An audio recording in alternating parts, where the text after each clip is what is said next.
Hi, and thanks for tuning in. Today, we have the Husky FC250 Factory Edition. It's a little bit of a weird story, but this year, the only four-stroke motocrossers you can buy are the factory editions. There is no standard FC250, just like there's no standard FC450. That's okay. The Factory Edition 250 is the only bike that really has significant changes in the 250 class this year, aside from the KTM. On the top of the list of those changes, of course, is pro-level suspension. We have the cone valve in front, the track shock in the rear. That's a very big deal because in the past, the factory editions have either been just paint and bling factory replica models, or they've been a preview of bikes to come. They've never really offered an advantage in performance at any level. So the cone valve fork is very different from the one that came on the 2025 FC250 standard model. It does not have air, it uses coil springs instead, and it also has proprietary WP mid valve, which is where it gets the name cone valve.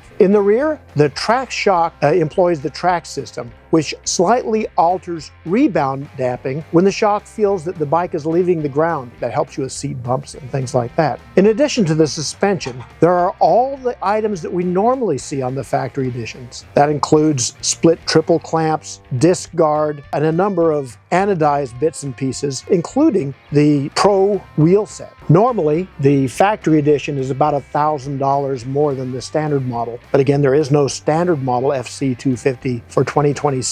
But if you compare it to the 2025 FC250, and you can still find those everywhere, the factory edition for 2026 is $2,200 more. That brings the price to $12,699. That's a big pill to swallow. But this year, you get something in exchange. The Pro suspension components total up to about $7,000 if you buy them individually. Now, I know you don't get to keep your standard air fork and standard shock if you like you would if you bought those parts separately. But that's a lot of money, and are your used parts really worth that much? This might be the first year that the factory edition actually makes sense from a financial point of view. The other thing that's special about the factory edition is that you have telemetry. You have the Lit Pro system, which is available by subscription, and you also have full engine tunability via Bluetooth. Now, this is something that we've seen often on other manufacturers, but KTM goes a step further. The Lit Pro subscription gives you all kinds of feedback on your last ride. You know what gear you're in what parts of the track. It works with GPS to tell you just about everything a coach would need to help you refine your motocross skills. Now, for some people, that's a big deal. For other people, maybe not. You have the option of using the subscription and paying for it on a monthly basis or not.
The other big change for 2026 is this bike is now compliant for the 109 dB FIM sound test. Husqvarna accomplished that with the FMF slip-on muffler, which is specially tuned for that purpose, as well as having a new air filter cage and air filter. There's a little more restriction to it, as it turns out a lot of the noise comes from intake noise. That does take a slight toll in performance, but if you remember our 2025 shootout, the Husky was among the most powerful. The only bike that really compared to it was the KTM, which shares the same motor. The motor is still a beast as far as a 250 goes. It doesn't have quite the snap off the bottom it did in its louder guise last year, but it has excellent mid-range and it still revs like crazy on top. The motor continues to be Husqvarna's strongest asset. And if you think back to last year's shootout, the only weak point we reported with the FC250 as well as the KTM,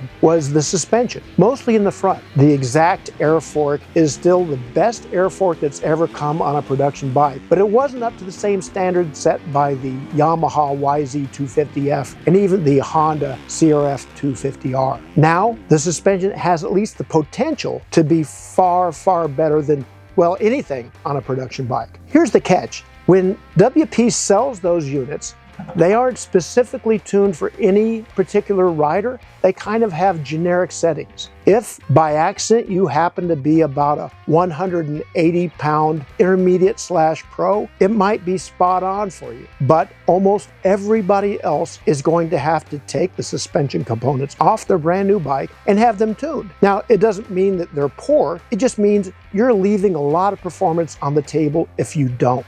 Now, once you do that, or if you happen to be in the target range for this bike, suspension is just outstanding. When you combine that with the motor and the lightweight, the FC250, despite gaining about 3 pounds with the factory edition setup, it's still among the lightest in the class, still among the most powerful. Now it has suspension that can be at least the best in the field. Another thing worth knowing about the suspension is it is about 5 millimeters lower than the KTM counterpart. This is the same philosophy that Husqvarna has used in its motocross four-strokes for quite some time. Most people don't quite understand that that even holds true for this factory edition because that hasn't been the case in the past. This is the first year that the factory edition FC250 actually has the slightly lower suspension and the lower seat height.